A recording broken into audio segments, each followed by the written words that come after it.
Guys, so ನಮಸ್ಕಾರ ಎಲ್ಲರಿಗೂ. Welcome back to our ಎದ್ಯುದ ಯೂಟ್ಯೂಬ್ ಚಾನಲ್. ಸೊ ನಾನು ಲಾಸ್ಟ್ ವಿಡಿಯೋದಲ್ಲಿ ಪ್ರಾಬಬಿಲಿಟಿ ಡಿಸ್ಟ್ರಿಬ್ಯೂಷನಲ್ಲಿ ಪಾಯ್ಸನ್ ಡಿಸ್ಟ್ರಿಬ್ಯೂಷನ್ ಡೆರಿವೇಷನ್ ಯಾವ ರೀತಿ ಸಾಲ್ವ್ ಮಾಡೋದು ಅಂತ ಹೇಳ್ಕೊಟ್ಟಿದೆ. ಸೊ ಅದ್ರ ಮೇಲೆ ಪ್ರಾಬ್ಲಮ್ಸ್ ಯಾವ ರೀತಿ ಸಾಲ್ವ್ ಮಾಡೋದು ಅಂತ ಇವತ್ತು ನೋಡೋಣ. ಓಕೆನಾ, ಬನ್ನಿ ಗೈಸ್, ಯಾವ ರೀತಿ ಮಾಡೋದು ಅಂತ ನೋಡೋಣ. ಸೊ ಕ್ವೆಶನ್ ಬಂದು, if the probability of bad reaction from a certain injection is 0.01, determine the chance that more than 2 of 2000 individuals will have a bad reaction. Okay, ಇದು ಬಂದು ಕ್ವೆಶನ್ನು. ಸೊ ಅವ್ರು ಏನು ಕೊಟ್ಟಿದ್ದಾರೆ ಅಂದರೆ, ಫಸ್ಟು ನಾನು ಪಿನ ಏನಂತ ತೊಗೊತೀನಿ ಅಂದರೆ probability of bad reaction for a certain injection, ಇದನ್ನು ನಾನು ಪಿ ಅಂತ ತಗೊಳ್ತೀನಿ. ಓಕೆ, ಸೊ ಅದು ಎಷ್ಟು ಕೊಟ್ಟಿದ್ದಾರೆ ಪ್ರಾಬಬಿಲಿಟಿ? 0.001. ಓಕೆ, ಸೊ ನಮಗೆ ಪಿ ಆಫ್ ಎಕ್ಸ್ ಫಾರ್ಮುಲಾ ಏನು? ಇವಾಗ ನಾನು ಪ್ರಾಬಬಿಲಿಟಿ ಮೋರ್ ದ್ಯಾನ್ 2 ಅಂತ ಕಂಡುಹಿಡಿಬೇಕು. So what I have to find probability more than 2, that is P of x greater than 2. So ಇದನ್ನು ನಾನು ಫೈಂಡ್ ಔಟ್ ಮಾಡಬೇಕು. ಸೊ ಇವಾಗ ನಮಗೆ ಪ್ರಾಬಬಿಲಿಟಿ ಡಿಸ್ಟ್ರಿಬ್ಯೂಷನ್ ಫಾರ್ಮುಲಾ ಏನು? ಪಾಯ್ಸನ್ ಡಿಸ್ಟ್ರಿಬ್ಯೂಷನ್ಗೆ m⁻x e⁻−m divided by x factorial ಇದೆ ಅಲ್ವಾ ಫಾರ್ಮುಲಾ. ಸೊ ಇವಾಗ ಎಮ್ ಅಂದರೆ ಏನು? ಎಮ್ ಬಂದು ಮೀನ್. ಸೊ ಅದರಿಂದ ನಮಗೆ ಮೀನ್ ಗೊತ್ತಿಲ್ಲ, ಫಸ್ಟು ಮೀನ್ ಫೈಂಡ್ ಔಟ್ ಮಾಡ್ಕೊಬೇಕು. ಸೊ ಯಾವ ರೀತಿ ಮೀನ್ನ ಫೈಂಡ್ ಔಟ್ ಮಾಡ್ಕೊಳೋದು? ಮೀನ್ ಫೈಂಡ್ ಔಟ್ ಮಾಡ್ಕೊಳೋದು m = n × p. ಸೊ ಇಲ್ಲಿ n ಅಂದರೆ ಏನು? ಇಲ್ಲಿ ಕೊಟ್ಟಿದ್ದಾರೆ ನೋಡಿ. So 2000 individual. So n value ಬಂದು 2000 ಇಂಟು ಪಿ ಅಂದರೆ probability of bad reaction for a certain injection, that is 0.001. So ಇದನ್ನು ನಮ್ಮ ಕ್ಯಾಲ್ಸಿಲ್ ಹಾಕಿದಾಗ ನಮಗೆ 2000 ಇಂಟು 0.001. ಸೊ ಏನು ಬಂತು? 2 ಬಂತು. ಸೊ ಮೀನ್ ವ್ಯಾಲ್ಯೂ ಬಂದು 2.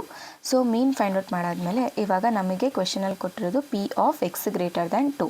ಸೊ ಇದನ್ನು ನಾನು ಕಾಂಪ್ಲಿಮೆಂಟರಿ ರೂಲ್ಸ್ನ ಯೂಸ್ ಮಾಡ್ತಾ ಇದ್ದೀನಿ. ಏನು complementary rule? 1 - P of x lesser than or equal to 2. So ಇಲ್ಲಿ ಗ್ರೇಟರ್ ದ್ಯಾನ್ 2 ಕೇಳಿದ್ದಾರೆ, greater than or equal to ಇಲ್ಲ. ಸೊ ನಾವು ಇಲ್ಲಿ ಈಕ್ವಲ್ ಟು ಹಾಕೋಬೇಕಾಗುತ್ತೆ. Okay, so 1 - P of x lesser than or equal to 2 ಅಂದರೆ P of 0 plus P of 1 plus P of 2. Okay, just substitute ಮಾಡಬೇಕು P of 0ಗೆ. So M value ಏನು? 2 power 0 e⁻−2 divided by 0th factorial. Just ಇಲ್ಲಿ M value ಮತ್ತು X value substitute ಮಾಡಬೇಕಷ್ಟೆ. So ಇಲ್ಲಿ 2 power e⁻2 divided by 1 factorial plus 2 power e⁻−2 divided by 2 factorial. So 1 - so 2 anything to the power of 0 is 1 ಅಲ್ವಾ.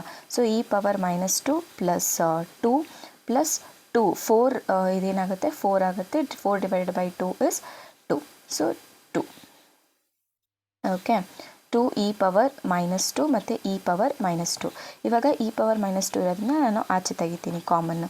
So e⁻−2. So 1 plus 2 plus 2.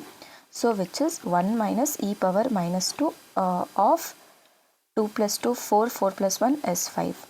So ಇದನ್ನು ಮಾಡಿದಾಗ 1 - e⁻−2 into 5 ಎಷ್ಟು ಬಂತು?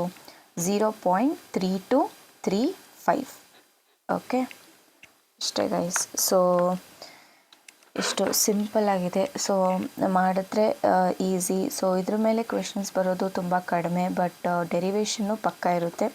So just ಯಾವ ರೀತಿ ಮಾಡೋದು ಅಂತ ನೋಡ್ಕೊಂಡೋದ್ರೆ ಸಾಕು. ಸೊ ನೀವೇನಾದರೂ ನಮ್ಮ ಚಾನಲ್ಗೆ ಫಸ್ಟ್ ಟೈಮ್ ವಿಸಿಟ್ ಮಾಡ್ತಾಯಿದ್ರೆ ಸಬ್ಸ್ಕ್ರೈಬ್ ಮಾಡ್ಕೊಳ್ಳಿ ಮತ್ತು ನಿಮ್ಮ ಫ್ರೆಂಡ್ಸ್ಗೆಲ್ಲ ಶೇರ್ ಮಾಡಿ. ಸೊ ಅವ್ರಿಗೂ ಹೆಲ್ಪ್ ಆಗುತ್ತೆ. ಸೊ ಅಷ್ಟೇ ಗೈಸ್, ಸಿಗೋಣ ನೆಕ್ಸ್ಟ್ ವಿಡಿಯೋದಲ್ಲಿ. ಬಾಯ್, ಥ್ಯಾಂಕ್ ಯು.